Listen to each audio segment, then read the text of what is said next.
প্রচণ্ড গরমে তেল ছাড়া মজাদার নাস্তা কার না পছন্দ। যদি হয় সকালের নাস্তা কিংবা বিকালের টিফিন কিংবা চায়ের আড্ডা, তাহলে তো জমে যাবে। হ্যালো এভরিওয়ান, আসসালামু আলাইকুম, welcome back to my channel. সবাইকে ওয়েলকাম করছি নতুন আরও একটা রেসিপি দেখার জন্য। চলুন তাহলে আর কথা না বাড়িয়ে মূল রেসিপিতে চলে যাই। শুরুতে এখানে একটা মিক্সিং বোল নিয়ে নিয়েছি আর নিয়ে নিচ্ছি আমি 1 কাপ সুজি। গ্রামের পরিমাপে এখানে 200 গ্রাম সুজি নিয়েছি। এবার আমি নিয়ে নিচ্ছি 2 টেবিল চামচ চিনি। চিনিটা আপনারা চাইলে স্কিপ করতে পারেন, আবার চাইলে দিতেও পারেন, টোটালি অপশনাল। এবার আমি দিয়ে দিচ্ছি 1 টেবিল চামচ গুঁড়া দুধ। সেই সাথে আমি নিয়ে নিচ্ছি সামান্য লবণ। লবণটা দিয়ে খুব ভালো করে আমি একটা হ্যান্ড উইস্ক দিয়ে মিশিয়ে নিচ্ছি। সমস্ত শুকনো উপকরণ মিশিয়ে নিয়ে তারপর ফিরে আসলাম। এবার আমি নিয়ে নিচ্ছি নর্মাল তাপমাত্রায় থাকা একটা ডিম। ডিমটা আমি ভেঙে দিয়ে দিচ্ছি। ডিমটা ফ্রিজে থাকলে অবশ্যই ব্যবহারের আধা ঘন্টা আগে বের করে নিতে হবে।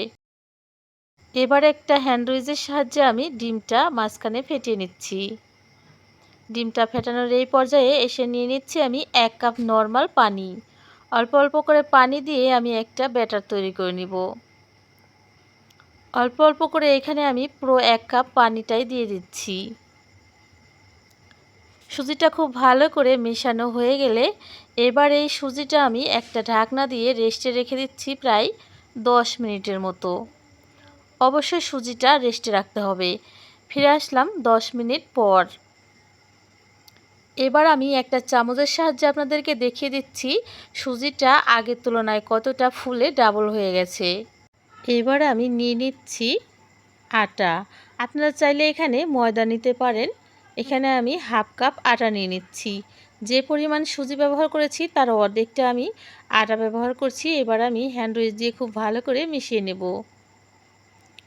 হ্যান্ড উইচ দিয়ে ঠিক এইভাবে ঘুরিয়ে ঘুরিয়ে মিশিয়ে নিতে হবে, এতে করে সময়টা কম লাগবে, খুব দ্রুত মিশানো হয়ে যাবে। আমাদের মিশ্রণটা কিন্তু পারফেক্টভাবে রেডি হয়ে গেছে। সুজির মধ্যে অনেক সময় কালো কালো ময়লা থাকে, সেগুলো অবশ্যই তুলে দেওয়াই ভালো। এবার আমি দিয়ে দিচ্ছি 1 চা চামচ বেকিং পাউডার। এখানে কিন্তু বেকিং পাউডারটাই দিতে হবে, খাবার সোডাটা দিলে কিন্তু জালিদার হবে না, সেক্ষেত্রে ফ্লাফি ফ্লাফি হবে। তো বন্ধুরা, এখানে আমি আরও একটু পানি মিশিয়ে দিচ্ছি, যেহেতু সুজির ব্যাটারটা অনেক বেশি ঘন। আমি এখানে আরও হাফ কাপের মতো নর্মাল পানি অ্যাড করে দিলাম। অল্প অল্প করে পানি দিয়ে আমি আমাদের পিঠার জন্য পারফেক্ট একটা ব্যাটার তৈরি করে নিলাম। তো আমাদের ব্যাটারের ঘনত্বটা ঠিক কেমন অবশ্যই আমি আপনাদের দেখিয়ে দেব। এবার আমি একটা ছোট হাতা নিয়ে নিচ্ছি, হাতা দিয়ে আপনাদের দেখিয়ে দিচ্ছি ব্যাটারের ঘনত্বটা ঠিক কেমন। এখানে আমাদের শুকনো উপকরণ ছিল 1.5 বাটি আর পানিও লেগেছে 1.5 বাটি। এবার চুলায় একটা প্যান বসিয়ে দিয়েছি আর প্যানটা খুব ভালো করে গরম করে নিতে হবে। গরম হয়ে আসলে 1 হাতা করে ব্যাটার ঠিক এইভাবে দিয়ে দিতে হবে আর অপেক্ষা করতে হবে প্রায় 30 থেকে 40 সেকেন্ডের মতো। এতে করে কিন্তু আমাদের পিঠাটা খুব তাড়াতাড়ি হয়ে যাবে। আর চুলার আঁচ অবশ্যই মাঝারি রাখতে হবে। চুলার আঁচটা যদি একেবারে কম হয় তাহলে কিন্তু পিঠাগুলো জালিদার হবে না, মাঝারি থাকলেই কিন্তু পিঠাগুলো খুব সুন্দরভাবে জালিদার হবে। তো একটা পিঠা কিন্তু ইতিমধ্যে হয়ে গেছে, আমি পিঠাটা তুলে দেখাচ্ছি কতটা সুন্দরভাবে জালিদার হয়েছে। তো আরও একটা পিঠা আমি আপনাদের দেখিয়ে দিচ্ছি। তো 1 হাতা ব্যাটার দিয়ে প্রায় 30 থেকে 40 সেকেন্ডের মতো অপেক্ষা করতে হবে। আপনারা চাইলে ঢাকনা দিয়েও কিন্তু পিঠাটা তৈরি করতে পারেন। তো কিছুক্ষণ অপেক্ষা করার পর দেখতে পেলেন পিঠাটা কিন্তু আমাদের হয়ে গেছে। এবার আমি তুলে দেখাচ্ছি, দেখুন কতটা সুন্দরভাবে জালিদার হয়েছে।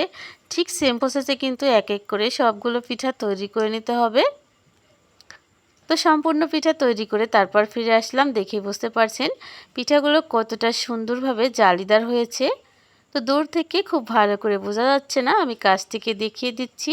আর এই পিঠাগুলো তৈরি করে আপনারা সবজি দিয়ে, মাংস দিয়ে কিংবা দুধ রসে ভিজিয়েও কিন্তু খেতে পারেন। সেই সাথে খেজুরের ঝোলা গুড় দিয়ে খেতেও অনেক বেশি মজা হয়। আর পিঠার নিচের পিঠও কিন্তু একেবারে পোড়া যায়নি, দেখেই বুঝতে পারছেন।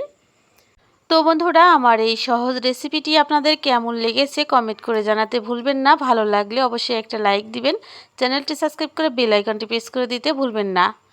আজ এখানেই বিদায় নিচ্ছি, দেখা হবে আগামী পর্বে। সেই পর্যন্ত সকলেই ভালো থাকবেন, আমার জন্য দোয়া করবেন। আল্লাহ হাফেজ, আসসালামু আলাইকুম।